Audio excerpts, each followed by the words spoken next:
نحمد ونسلم علی رسول الکریم اما بعد واعوذ باللہ من الشیطان الرجیم بسم اللہ الرحمن الرحیم۔ میرے پیارے دوستو، آج میری بات کا عنوان ہے نماز کی اہمیت اور آج کا مسلمان۔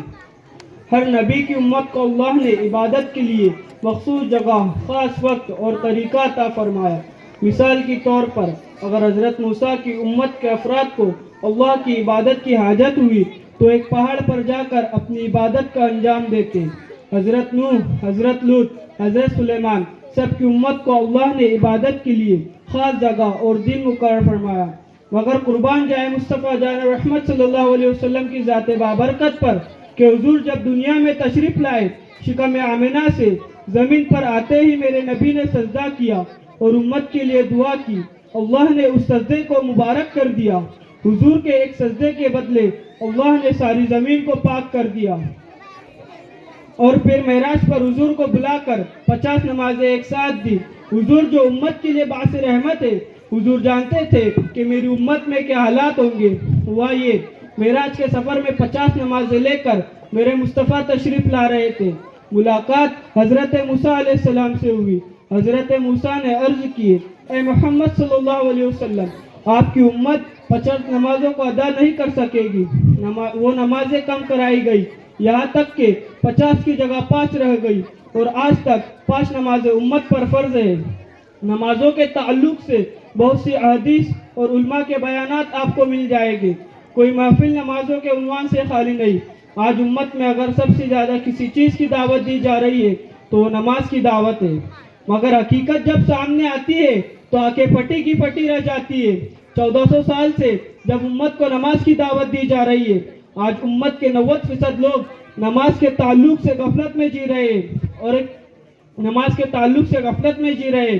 جمعۃ المبارک کے علاوہ نماز میں آپ کو چند ہی افراد نظر آئیں گے، اور ایک بڑی تعداد مسلمانوں کی چوک، ہوٹل اور گھروں کے آگے بیٹھی نظر آئے گی۔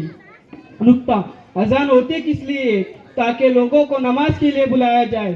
اگر ہم یہ کہہ دیں کہ اذان نماز کے وقت کا اعلان ہے تو یہ بات درست نہیں ہے، کیونکہ اگر اذان نماز کے وقت کا اعلان ہوتی تو اس میں یہ الفاظ کبھی نہ آتے جو یہ تھے، حی علی الصلاۃ، اور نماز کی طرف، حی علی الفلاح، اور کامیابی کی طرف۔ آج دنیا بھر کا مسلمان کامیابی چاہتا ہے، اور ادھر اللہ خود مؤذن کے ذریعے اعلان کروا رہا ہے، اور نماز کی طرف، تاکہ تم نماز پڑھو اور تمہیں کامیابی مل جائے۔ حدیث پاک میں آیا ہے، جو قوم اذان کو سن کر انسنا کر دیتی ہے، اس قوم پر ظالموں کو مسلط کر دیا جاتا ہے۔ آج ہم دیکھ رہے ہیں، حملے فقط مسجدوں پر ہو رہے ہیں، اور پابندی لگانے کی بات فقط اذانوں پر ہو رہی ہے۔ یہ حالات ملک ہندوستان کے جو ہم دیکھ رہے ہیں۔ دشمن جان گیا ہے کہ مسلمانوں کی صبح اذان فجر سے نہیں، اذان ظہر سے ہوتی ہے، اور دشمن یہ بھی جان گیا ہے کہ قوم مسلم کو اذان سے کوئی فرق نہیں پڑتا۔ وہ سوئی تھی، سوئی ہے اور سوئی رہے گی۔ معذرت کے ساتھ اب یہ کہنا چاہتا ہوں کہ اذان فقط سر پر دوپٹہ اوڑھنے کے لیے اور فقط ٹی وی کی آواز بند کرنے کے لیے ہوتی ہے۔